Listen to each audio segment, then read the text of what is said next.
All right, so this morning, hello. For those of you who are on, my name is Nikki Schauder. I'm from permakits.com, and today we're doing a school harvest in our elementary school here at Title I school called Rolling Ridge. There's my husband David. This is definitely a family affair, and we've just harvested some rampicante zucchinis, and I wanted to speak about this variety really quickly because last week we harvest once a week. We came here and we saw some squash bugs on this vining plant here, and as much as we could, we tried to pick the bugs, and we knew that this variety called Tromboncino rampicante by Baker's Creek was resistant to squash bugs, but it was still being attacked.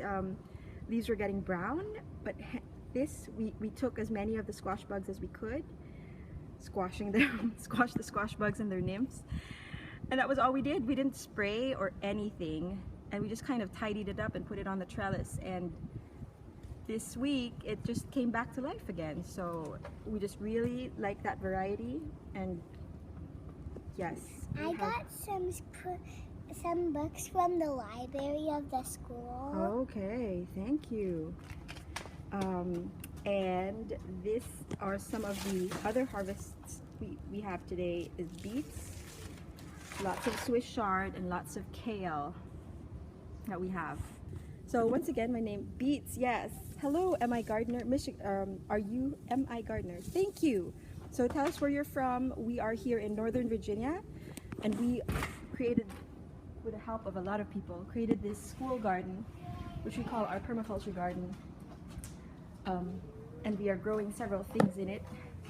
Yes, I figured from the MI. Awesome. We in Northern Virginia right now are just enjoying a lot of hot weather.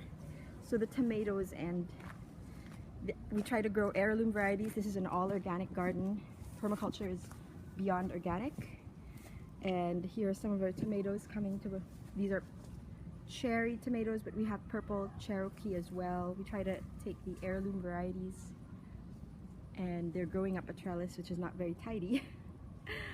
But yes. Oh, Michigan Gardener, you are lucky. I bet it's cooler there. At least I hope so. So the course of this, our garden is here to teach children where their food comes from. So we have an after-school program every Wednesday after school, every other Wednesday, to teach them how to harvest and how to plant. And they've planted these beds, and they've created the signs for them as well and labeled them. So in the summer it's difficult because not all the parents come out on Wednesdays, so we enjoy grocery shopping here in the school, and of course we give it to the teachers. Combine Back to Eden with permaculture. I think Back to Eden is based on permaculture. The DVD, do you mean? Because he definitely uses permaculture techniques, and we are the same. Like we believe that we're doing this because in nature you get a sense of the divine, and this is the closest thing to a church in the public school system we can get to, because then it's just see the immensity and enormity of creation here. But we have a bunch of, let me just block that. Okay, we have a bunch of the kale here, just grows like crazy. Swiss chard, the coriander has gone to seed. The lettuce is bolting finally. This variety of lettuce is called Big Boston, and it definitely bolts very slowly. So it's only bolting now in the middle of July. And still, if we plant it in the right places, it won't bolt as quickly. We have a lot of parsnip. Carrots are still small. The kids planted zinnias. And like I said, our squash has survived squash bug. For now, this Tromboncino rampicante here was we were told resilient to squash bugs, And last week we found a bunch of them, and we tried to pick them off the leaves as much as we could. We didn't spray anything, but lo and behold, this week they just got the plant got bigger, and yes, the leaves are a little yellow, but it's not dead yet. Whereas last year we had squash, a different kind of squash, like the regular, what do we have, Dave? Yellow squash, yellow crookneck squash, and they just got annihilated in 1 week. And every day we'd come. We only come once a week now, but every day we'd come and pick some squash bugs off there and spray and do whatever, spray garlic. When I say spray, I only use organic fertilizer, but we'd spray garlic or neem oil, and it didn't work. So Tromboncino rampicante, like I said, it's a good variety that you want to get if you want to grow squash, and they're so delicious. It's so worth it.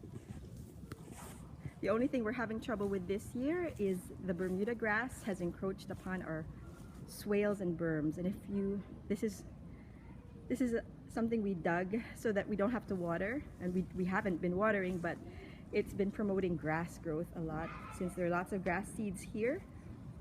So we will have to figure a way. We'll probably have to re-mulch and put cardboard down and start from scratch, meaning build up the soil again and mulch so that the grass. Sweet potato patch? This is our sweet potato patch here. A lot of our sweet potatoes are growing really well.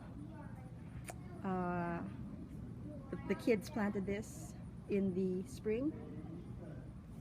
We have comfrey in the garden for fertilizer, a lot of borage, some nasturtium, but this could have been planted much more intensely so that we didn't have this weed problem. So I'll have to rethink about how to do all that this year among all the other gardens I'm working with, and our garden game, by the way. Which, if you haven't heard of, go to permakits.com or growmyownfood.com and growmyownfood.com, and you will find a beta testing session open online for people who want to beta test our garden game. It's offline and online, but it's there for people who are interested in gardening and just getting that motivation to garden. So we're excited about that. A lot of things going on. But for joining me on this little tour of the garden. There's much more to talk about, which I haven't gotten into, but I think we're getting ready to leave. So if you have any questions, permakits.com, growmyownfood. My name is Nikki, and it's been a pleasure showcasing this garden to you.